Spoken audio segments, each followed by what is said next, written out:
Great.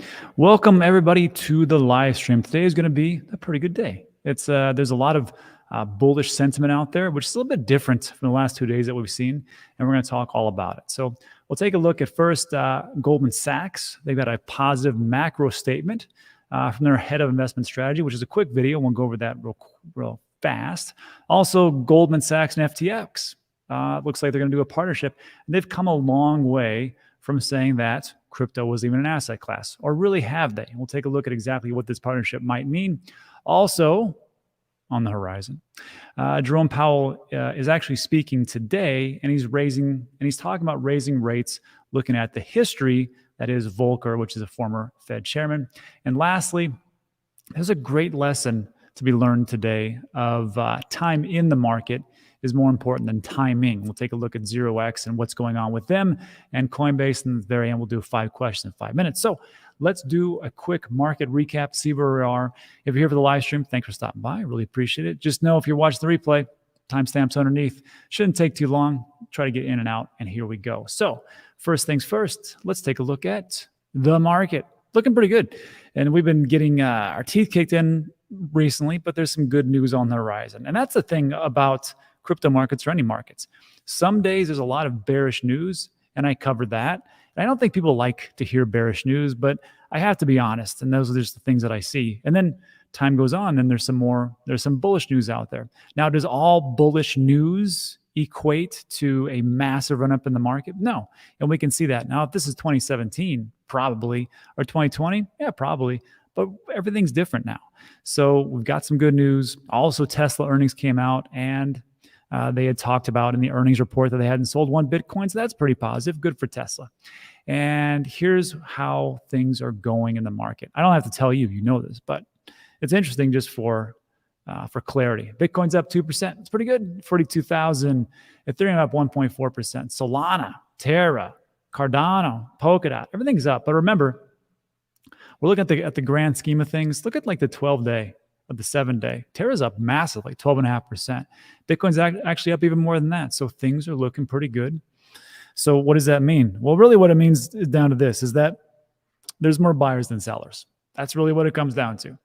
And we can see that there is some bullish sentiment, especially for Tron. Crazy, 14%. Who would have thunk it? Let's see. Uniswap, 11% for Theta Network. Great. It's pretty good. Theta is one of those that just you've been holding forever, hasn't done anything. Or maybe that's just me. And that's what's going on in the market. So let's just jump into today's top stories, which is the first one goes with this. And I like to hear some positive sentiments in the macro, because you can go anywhere and you can find some pretty negative stuff. This was the head of investment strategy talking on CNBC Squawk Box. And what she talks about is about inflation and how she believes that things aren't as bad as they seem, especially as we look out towards inflation, supply chains, and also unemployment rates, which I thought was a pretty good take on things as we move forward. So what I'm going to do is I'm going to have you take a listen to this. Let me share my screen, so you can actually hear it. And this is about 2 minutes or so. So just take a listen. A little bit bullish, I think.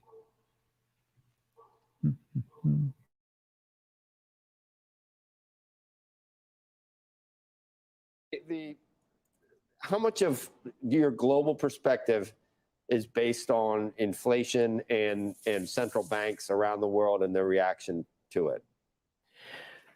We do believe that inflation, let's say in the US, for example, with the last print that we got for headline inflation around 8.5%, has most likely peaked. Obviously, we need to be appropriately humble. Nobody expected inflation numbers, core or headline, to get to these types of levels.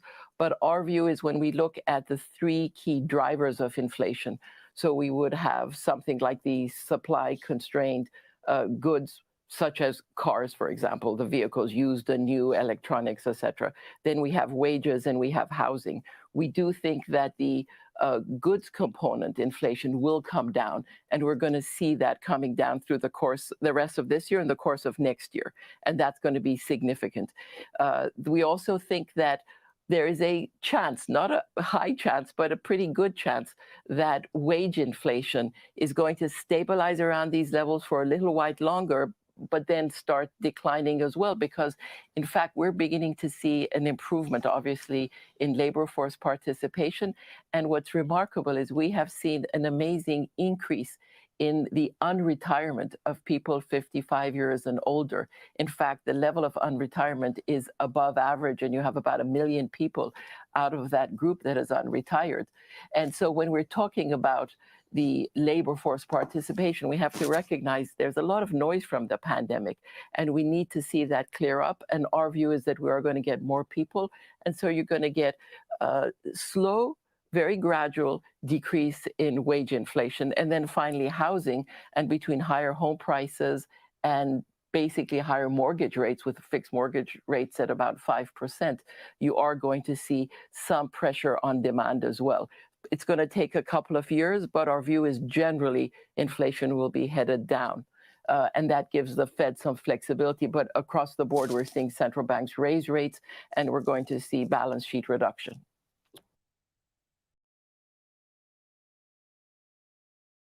So there's a lot to unpack there. First of all, let's just talk about what she said. A lot of good points there. There's some things that are concerning, and one of the things she talks about was the labor force, especially the older labor force coming back in to work. Now, I don't know about you, but usually when you retire, sometimes you want to stay retired.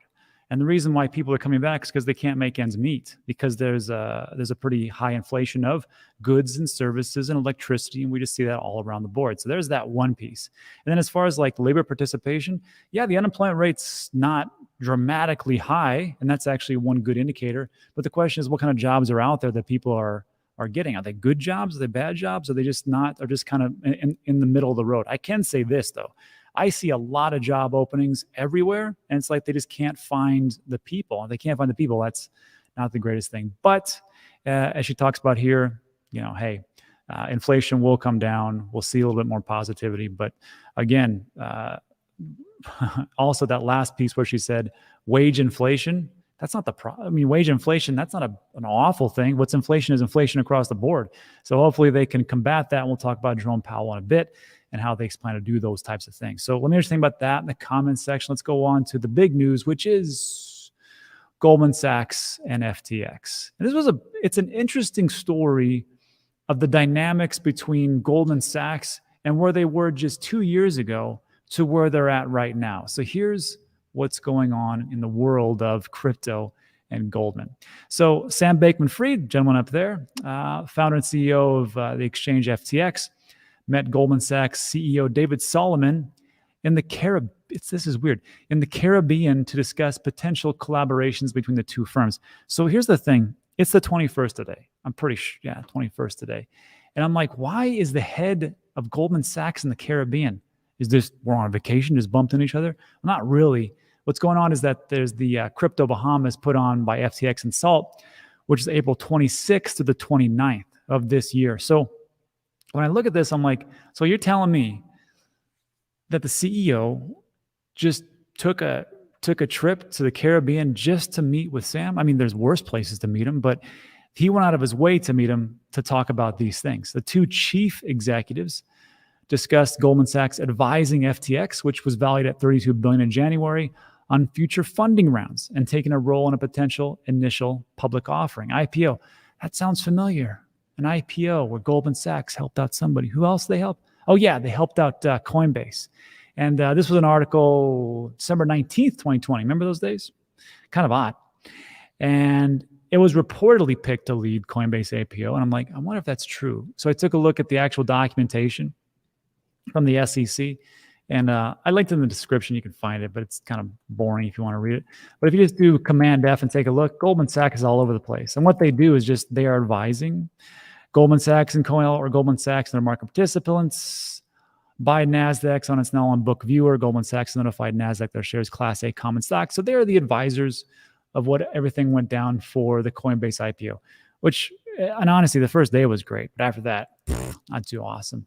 However, that's not a bad thing. if they're advising him and going that way. So Solomon also offered Goldman Sachs advice to FTX in discussion with regulators in the US. FTX filed a proposal with the CFTC in March that would allow it to directly clear trades of its derivatives customers. Remember this word, derivatives customers. So I'm going to take you down a trip down memory lane for what was Coinbase IPO and Goldman Sachs and their nice little history. It's amazing how far Goldman Sachs has come. As far as like May 27, 2020, cryptos are not an asset class. They told all their customers in a meeting, like, this isn't an asset class. Nothing to see here. These aren't the droids that you're looking for. That type of thing. They're just like Jedi mind trick stuff. And then all of a sudden, they come here and they say, hey, you know what? This is on May 7th, 2021. Just a year later, Goldman Sachs internal memo unveils new crypto trading team. The bank informed its markets personnel that its a newly created crypto desk had successfully traded two kinds of Bitcoin-linked derivatives. Goldman said it also seeking to broaden its market presence by selectively onboarding crypto trading institutions to expand offerings. So here's the thing.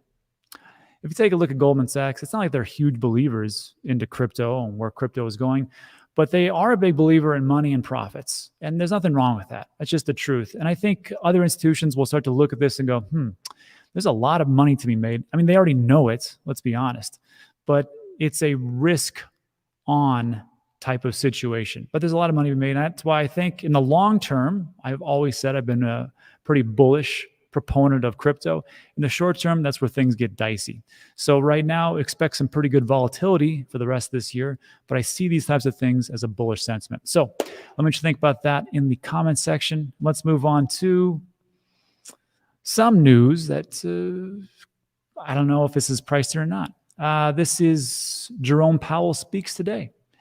And here's what he's talking about as far as through history. So first up, this is, did you know that Federal Reserve has their own Twitter account? I didn't know that until today. I thought, why would they be here? But here they are. They got a nice new blue check mark. Wish I had one of those. And it states Chair Pro Jerome Powell, Tempore Powell? Okay.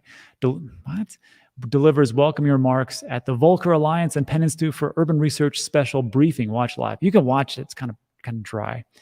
And then I just thought this was funny. B-Money has a nice little meme here. Fed prints 80% of all dollars in existence since 2020, causes record inflation, and of course, damn it, Russia. But what Volcker said in his opening statements was this.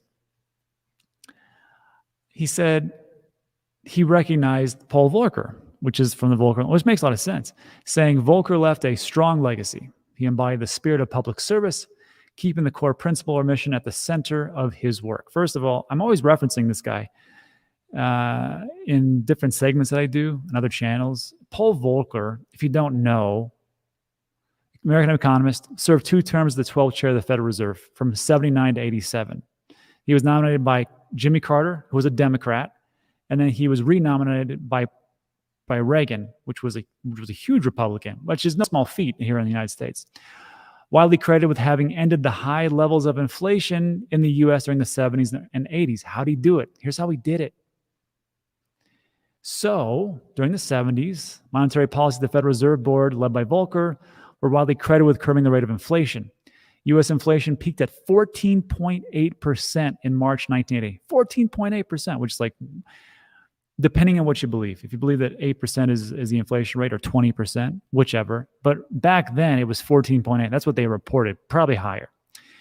And it fell below 3% by 1983. So in just like a couple of 79, 80, like in 2-3 years, it went from 14.8 to 3%. How do you do it? So the Fed Reserve, led by Volcker, raised the Fed rates, which averaged 11% in 79, to a peak of 20% in June 81. The prime rate rose to 21.5% in 1981, which helped lead to the 1980 recession, in which the national unemployment rate rose to over 10%. So, same thing here. If we have Volcker, and Jerome Powell is a pretty big fan of him, when he talks about these rate hikes, the question is, how high can he go? And people will talk about, well, he can't go too high because it'll crash the economy. Well, Volcker did it. And he's like, look, we got to go through the pain and we'll see how it goes out. I don't know if it's exclusively priced in if he keeps going up. And if he keeps going up, then I think there will be some economic slowdown. And I will think that will affect the stock market and NASDAQ and S&P 500 and all that stuff. And I do think that we are a little bit correlated, especially to NASDAQ. And if that happens, I don't see how Bitcoin and Ethereum could hit all-time highs. It just really depends on how much they do. Time will tell. I can't really tell you. But I just found it interesting that Powell talks to the Institute, references Volcker, and now we've got him coming up in the next month or so, talk about more interest rate hikes. So expect that to happen. Let me know what you think about that in the comments. And then let's take a look at some good news for the DCAers and people who get into it. This was it's a quick story, and it talks about 0x. And I don't know if you guys remember 0x, but came out, I don't know, a couple of years ago, and it was a big token. And it was pushed by Coinbase.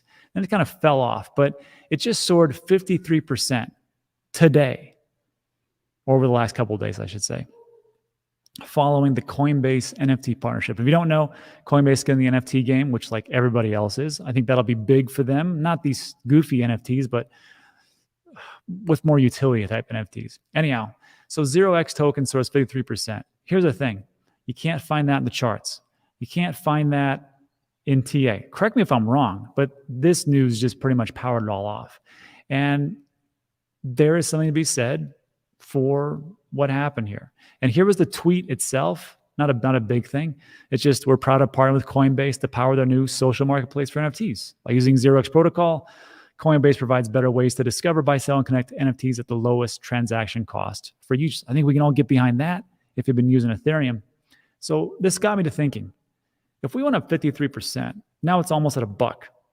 How does that relate to time in the market versus timing the market? I mean, you can trade this all day long. Here it is in 24 hours.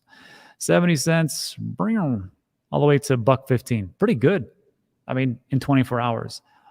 So the question then is, let's take a look at the max. And this is just one of those things where the same thing is what I did with Cardano, really, is that in 2017, 2018, when it was like 19 cents, of course, it spiked. Oh, wow. Just in 2018, just at the end of the bull run in 2017, because it didn't come out too early after that, or too late after that. And then you can see it just kind of go down ranges, and then it's kind of funny. Like you buy it here, you're like, it's going to go up, and then it keeps going down. It's going to go up, and then it keeps going down. And then you're right here. This is essentially what I did in 2017. I just didn't really care. I'm like, I'm long-term bullish. I don't really care what's going on. Like even today, I dollar cost average the same thing. Bitcoin, Ethereum, Solana, Luna, and Cosmos. It comes out every day. It doesn't matter to me, just automatic. And then here, of course, is when no one wants to buy. And you can see it in like hodl waves over on Ben's website. But if you just were dollar cost averaging right here, it's a pretty good day. Imagine if you could do that for, well, that's 2018, then 2019, and then 2020, a little bit of, so you might have got it 60 cents, okay. And then 2020, and 2021. And you have been pretty happy right here during this big run up. Hopefully you took some profits, don't forget. Then it slams back down. But imagine all this time right here. Time in the market is greater than timing the market. I can guarantee if you were dollar cost averaging right here, same thing that I did for years, you're feeling pretty relaxed. And I think that really is what it comes down to, is why like people ask me like, well, Rob, you look pretty relaxed in crypto. It wasn't like that in 2017. It was a bundle of nerves because everything kept going down. But as time goes on, that's why I say, in the short term, it's not so big of a thing. It's interesting. It's interesting the thing that goes on a day to day. Sometimes it's bearish news, sometimes it's bullish news. I try to cover both because I feel like if I just give everybody hopium left and right, they'll be like, damn, Rob told me all this good news and we didn't really talk about the bad stuff. And there it goes. I want you to be in here for the long term. That's why I talk about this stuff. I know some people don't like it, but it is what it is. So that's what we got. Let me know what you think about that in the comment section. Time in versus timing. And then we'll do 5 questions in 5 minutes. Also, just real quick, I'm going to be interviewing the president of Fame MMA. And I've been talking about this for a while. They just went through their their funding, not the funding round, and not even the token generation event, the TGLP through Tencent, meaning that this was just to get into the initial sale, and it already sold out in like 5 minutes. So I'm going to interview the president there, and these guys are doing a great job of. If you've heard about tokenizing your community, well, these guys they already have a global reach through MMA and their fights, which they have influencers and celebrities and ex-UFC fighters. So they're tokenizing their community of millions. I think it's going to be very big. And the token generation event will be 29th when it goes live on some exchange. I'll let you know. But I'm going to be interviewing the president of the federation on Saturday. So if you got questions for him, put them in the comments below, or also just follow me on Twitter and tell me what you want to know about it, because I think it's going to be pretty decent. Again, very risky. I talk about it in Dan Degen. So if you think it's like a guarantee, it's not. Everything's risky. Prepare to lose everything. Who knows? Anyhow, that's what's going on, and that's it. So look, if you like today's video, give it a thumbs up. Also consider subscribing. If you got to take off. Go do your thing. We're going to do 5 questions in 5 minutes. Let's go from there. All right. And every time I ask for the questions, there's always a lag. So we'll just wait and go from there. Comments. ApeCoin. Yeah, I missed that one. I want to miss more too. Ooh, look at that. See, this is what I'm talking about. Have you heard of Alpine token? I haven't. It's the official token of Formula One. I have no idea if that's true. It doesn't really matter right now. Tokenizing. When I heard this comment from a bunch of different people, Jerome Powell being one of them, tokenizing your community, and I was like, how are you going to do that? And I see it now. I see it with Fame MMA. And if you do this with Formula One, you can tokenize the millions of people out there. What could the token do? Well, if you hold the token, it could give you discounts. It could give you NFTs of your favorite race car driver. You could stake it for more tokens. You could do and you could, purchase merchandise at a discounted rate. And what's great for them is that they reduce the cost of all the transaction fees of Visa, MasterCard, and everything else. So like for me, I'm thinking about this. I'm like, this totally makes sense. And I think it's going to really ramp up. So that just proves just talking about my point.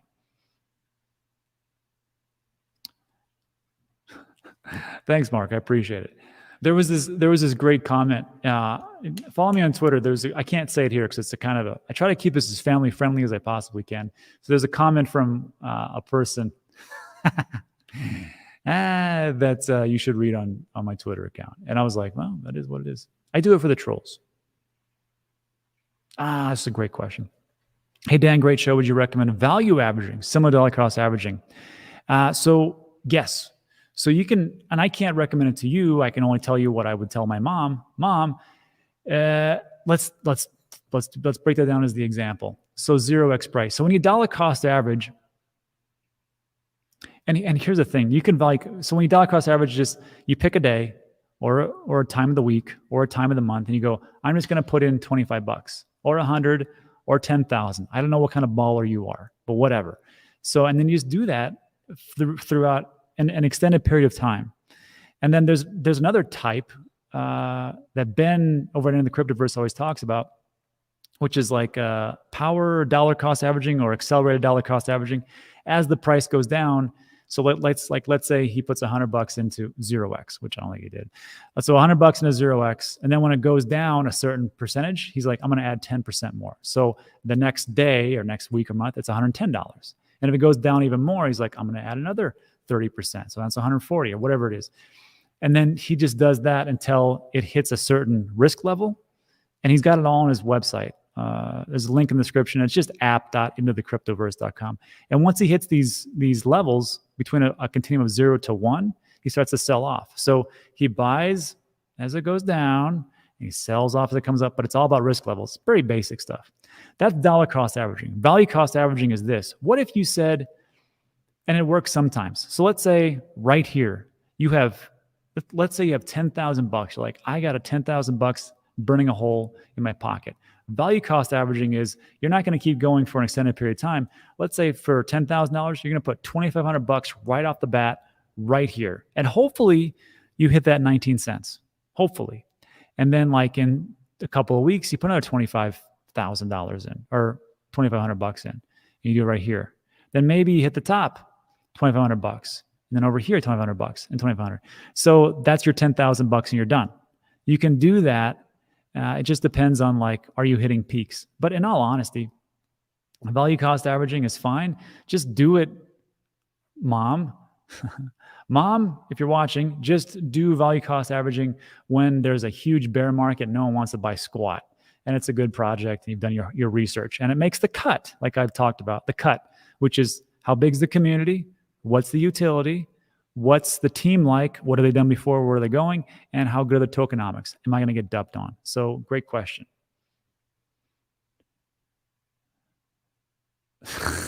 Beardy. Beardy says, I can't get rather jump in his pool. You know how cold that pool is today? It's 56 degrees. I was in there this morning. It sucks. But it makes you feel good. So, yeah. Oh, let me jump back. Bridge says, right. Tokenomics is the key. It's the most important thing to take a look at. That's why, like, I get, I don't know, 10 offers a day to cover projects. Usually I just kind of glance over them and I just delete the emails or the DMs or whatever else. I don't even look at DMs anymore. But a lot of the times, the projects that I bring to you are people that I've trusted and met along the way in other successful crypto projects. And those guys come to me and say, hey, we did this project and you were a part. Thanks for being a part. We have another project. And because I trust them, then I say, okay, let me take a look at your white paper and light paper. And I'll look at that. And about, I'd say 50% of the time, I'll turn it down. It's just not good enough. And then the next one, the other 50%, I'll say, yeah, it looks good. And the big thing I look at is tokenomics. If they don't have a lockup period, I won't accept it. Because I'm like, there's no lockup period, man. Like, if I get into this, I can dump on people. And if I can dump on people, which I might, but I wouldn't. But other people can dump on people. So you have to look at lockup periods, what's going to the VCs, what's going to the private round, how much is actually going for staking and for exchanges and for future things. That's just the tokenomics part. I don't even get the team, the utility, and the community off there. This is a great question. Jeff says, Rob, are you still holding XRP? Yes, because I'm waiting for that the SEC to get beat. I just hold it to support the community, honestly. But I had sold some before. We've talked about that because, I mean, it's not going to do much until after that, after they win that lawsuit. But I think it could. Do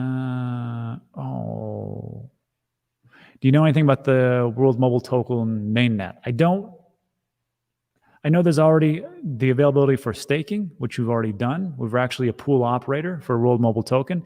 And I'm actually going to London May 3rd to the 7th for Coin Bureau's event. We're going to do some, I get to talk about taxes and how to minimize taxes because it's not what you make, it's what you keep. So when I'm there, I'm going to meet with the World Mobile Token and some friends I met along the way. So I'll ask them when I'm there.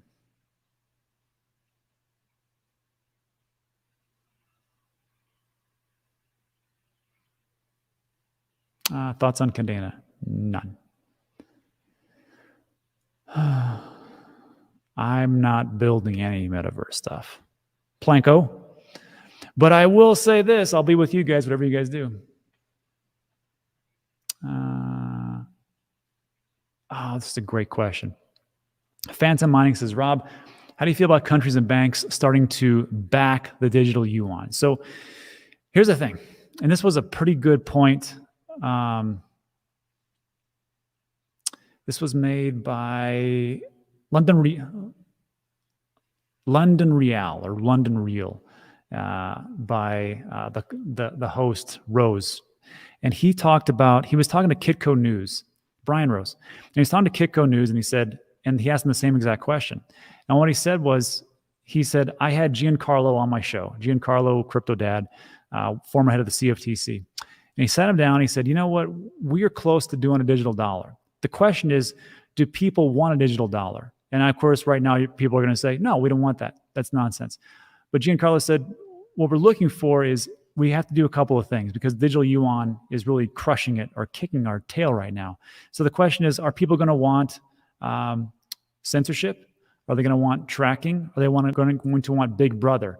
Or if we can create a US dollar that is private, is in control of the people, and we don't track everybody, then I think it could work out okay. So he goes, we won't win if we do it just like the digital yuan, because it's the same thing. He goes, so people are going to have to choose. Do they want censorship and Big Brother, or do they want a digital dollar going this way? And that's even a bigger question as to will they actually get the digital dollar and make it right to where they don't shut it off because of your social score. I don't have the answers because guess what? I'm not in those circles. So my thought is this. If you got other banks backing the digital yuan, I think in the long run that's a folly, a mistake, because China controls that to the nth degree. And they can shut things off and they can do whatever they want to it. And as far as like surveillance and tracking, I mean, we already know that they do a lot of that. So if they do that, that means that they become probably the next global superpower. I'll leave it at that. All right. Yeah, it's a good question. Would you ever do a video showing the difference between good and bad tokenomics? Yeah, sure. That's easy. There's a bunch of shitty tokenomics out there. Let's see. Brian Rose, yeah.